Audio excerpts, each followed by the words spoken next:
मानसि जों मुंख्लं नखरनि मानसि जों बारे बारे मानो मिथिङाव ओंखारबाय थानांगौ सार? जेलाव गान्दा बसुमतारी आरो सासेया हाथारनानै थांजानाय दिनै आसा खालायबाबो फिसा गिदिरखौ मोना, दिनै सासेखौबो आसा खालायबाबो बिनि फैसाखौबो मोना। जोङो न' बां फानजोबलांबाय, हा हु फानजोबलांबाय, थानो थाखाय जोंहा जेबो राहा गैया। बोरमा सारा मानो अननाय गैयै अन्थाइ बिखा जाखो? दिनै आरो फेरेंगा सार दिनै नोंसोरो मा खालामनो सानखो? खुलुमबाय रायजोफोर, आंनि गोदान भिडिअ'आव नोंथांमोनखौ आंनि अननाय आरो मोजां मोननायखौ आं सिगांग्रो जासिग्रोनाय थाबाय। नै दा नोंथांमोनहा जेन नुबाय थादों आरो खोनाबाय थादों, दा ससियेल मिडियायाव नुबाय थादों,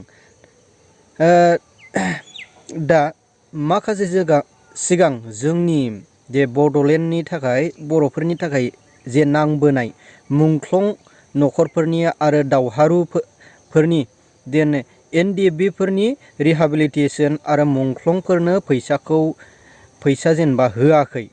बियो BTR सरकारा नै दा BTC आव UPPL सरकारा जेनेबा मा रोखोम मावगासिनो दङ, माखासे थगायनायसो मावदों नामा? अब्ला सयं जोङो मुंख्लं न'खरफोरनिफ्राय जोङो खोनासंनानै लागोन आरो बिसोरो जेनेबा मा खोथा बुंदों आरो फैगोन 2025आव नै दा BJPखौनो फुरा सापर्ट होगोनखौबो आङो सानो आरोखि।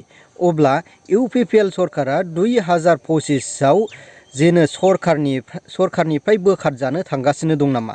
फैदो जों बिदिब्ला बिसिनि जे मुंख्लं न'खरफोरनि NDFB मुंख्लं न'खरफोरनि खुगानि बुंनायनिफ्राय जोङो खोनासंनानै लादिनि। पाटगावआव कमिउनिटि हलाव मिटिं जादों आरो NDFB मुंख्लं जानायफोरनि न'खर गारजेनफ्रा गासिबो फैजोबदों। दिनै मानो मुंख्लंनि थाखाय जोङो मानो आसा खालायबाबो फैसाया गैया आरो माखासे जेल जाग्राफोरनि थाखायबो दिनै दाबो बख'दिया दाबो। जोङो नेनानै थायो, फिसाफोरखौ आसा खालायनानै थायो, माला गबोगोन माला फैगोन जों आसा खालायनानै थायो फिसाफोरखौ। दिनै आंहाथ' सासेया जेलाव गान्दा बसुमतारी आरो सासेया हाथारनानै थांजानाय NDFB मोन आंनि फिसालाया, दिनै मुंख्लं जानानै थांबाय। दिनै आसा खालायबाबो फिसा गिदिरखौ मोना, दिनै सासेखौबो आसा खालायबाबो बिनि फैसाखौबो मोना। जोङो न' बां फानजोबलांबाय, हा हु फानजोबलांबाय, थानो थाखाय जोंहा जेबो राहा गैया। गभर्नमेन्टआ जोंनो मानो जेबो राहाखौनो होआखिसै। साख्रि मोनगोन होनबाय, साख्रिनिबो थाबायबाय, लेखा रोङाबाबो मोनगोन होनबाय। जोङो गासिबो डकुमेन्टसखौ जमा हैनायाव जोंखौ मानो दा साख्रिबो गैया जेबो गैया, जोंखौ फांगुनियासो खालायबाय जोङो। जों दा मा मावनानै जानो? जोङो हाजिरा मुजिरा मावनानै जायो, फिसाफोरखौ आसा खालायबाबो गैया। जों फिसाफोरखौ नायनो लुगैबाबो गैला, रावबो गैया। जोंहाथ' रावबो गैया, बिबै आरो फिसौल'। जोङो हाजिरा मुजिरा मावनानै जायो, बेसे खस्थ'यै जाबोयो जोङो। इसोरनि अननायाव जोंनि फिसाफोरखौ गभर्नमेन्टफ्रा एसे बख'बा हामगौमोन, जोंबो आसा खालायनानै थायो। जों फिसाफोरखौ नुला नामा? जों फिसाफोरखौ नुवा, जोङो दलदब थैनानै थाङोबा फिसाफोरखौ बबाव नुबावनो जोंलाय? जोंखौ मानो अनजा? मन्थ्रिफ्रालाय जोंखौ मानो अनजा? जोंखौ अननांगौमोन। जोंखौ न' NDFBनि न'खराव फैसा हैगोन, न' लुनानै हैगोन होनदोंमोन, गैया दासिमबो नाया, फैसाबो गैया, न'बो गैया। जोंखौ मानो एफाग्राब खस्थ' होखो?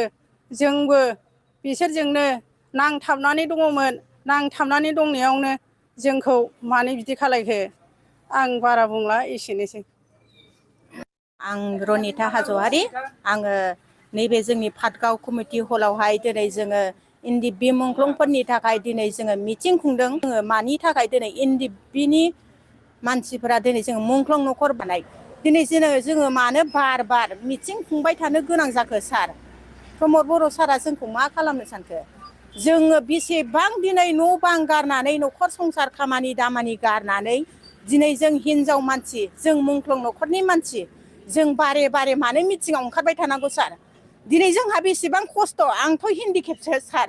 दिनै नुवाखै नामा सारा? मानो अननाय गैयै अन्थाइ बिखा जाखो? दिनै आरो फेरेंगा सार दिनै नोंसोरो मा खालामनो सानखो?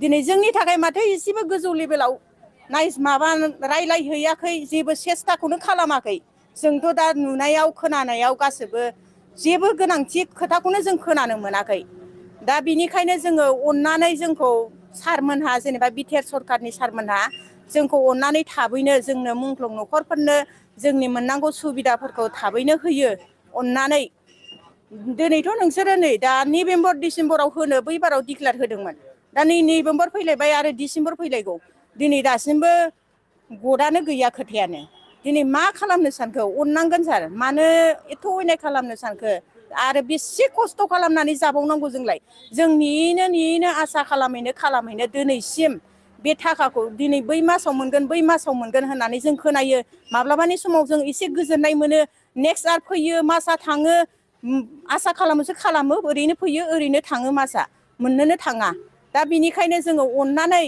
एसेबाबो अननानै जोंखौ नायसनदो बा हेल्प खालामदो अननानै बयबो जों मुंख्लं न'खर बा जों एनडिएफबिनि मानसिफोर गासैबो बयहाबो खस्थ' जारला दिनै हाजार मानसिया गाबनांदों दुखु जारलायाव सैनांदों सोरबा सातजारला रायजो जानांदों बेफोरखौ मानो नायसनाखै अनसायदो सार अननानै एसेबाबो जोंखौ हेल्प खालामदो। एफाबां दुखुथिया नुबाय दुखुथिया न'खरनि मोदैनि गाबनायखौ दुखुथिया मुंख्लं जाजानायफोरखौ बिसिनि थाखाय बिसिनि जिउ गारनाय बिसिनि गासै दुखु खस्थ' खालामनाय बिसोरनि हाग्रा बंग्रा थानायनि जे बिसोरनि खस्थ' सैनांनायनिजोंसो दिनै माखासे मानसिया सियाराव जिरायनो मोनदों। अब्ला बेफोरखौ बावजोबनानै दिनैसिमाव रिहाबिलिटेसन ना बहा जेलनिफ्राय बख'नाय ना बबेयावबा मोनसे गोजोननायखौ मावखो एफाबां सोरनिबा बिसि न'खरनि फिसाफ्रा गावथार जाबाय बा सोरनिबा फिसाया गावथार जाबाय सोरबा रान्दि जानांबाय बेफोरनि दुखु खस्थ'नि दे गाबनायनि मोदैखौ जेनो बुजिला नामा 2025आव जेनो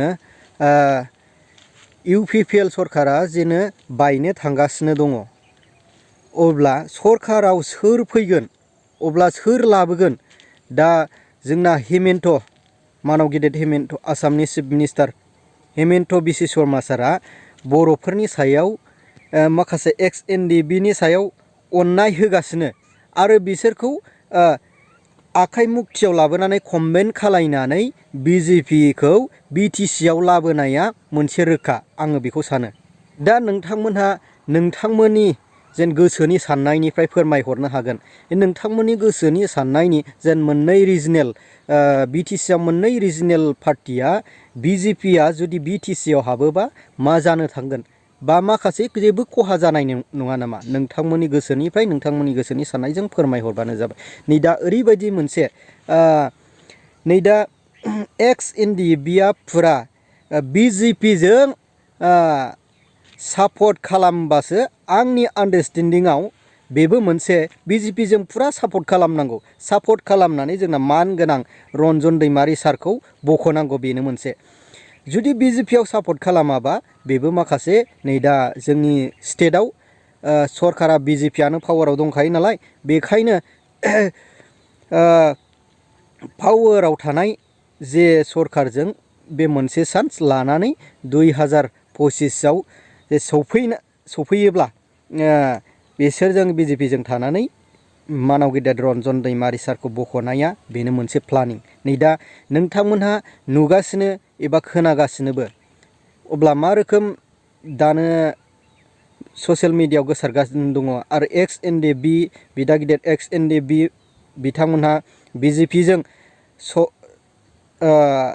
2025आव सापर्ट खालामगोन बेखौ बुंगासिनो दङ आरो नैबेबो मोनसे दा मानाव गेदेर बिआर फेरेंगा सारमोना आरो प्रमद बर' सारमोना माखासे बिसोरनि स्ट्रागल खालामनाय बिसोरनि दावहा नांनाय बेजों नङा होमबा माबोरैथो सरकाराव फैनो हायामोन दा बेनो मोनसे गावहा जेनेबा आथिङाव गसंनानै गोजौआव गाखोनानै मालायखौ आथिं सिङाव दोनबाय थानायाबो बेबो मोनसे परिबेसनि गाज्रि परिबेस आरो अब्ला नोंथांमोनहा माबि एंगोलजों बुजिदों नोंथांमोनहा कमेन्टनि गेजेरजों फोरमायहरबानो जाबाय आरो नै दा दुखुथिया न'खरफोराबो नै दा जे बेबायदि थगायनानै जुदि दोनबाय थायोबा रिहाबिलिटेसनखौ मोनदों होनदों आरो माथो नै दा ससियेल मिडियायाव गोसारगासिनो रावबो मोनाखै बेबायदि खोथा बाथ्राजों बुंगासिनोल' बिसोरो पाब्लिकफोरखौ थगायगासिनो दं नामा गावसिनि जेन पलिटिकेल केरियारखौल' लाखिनो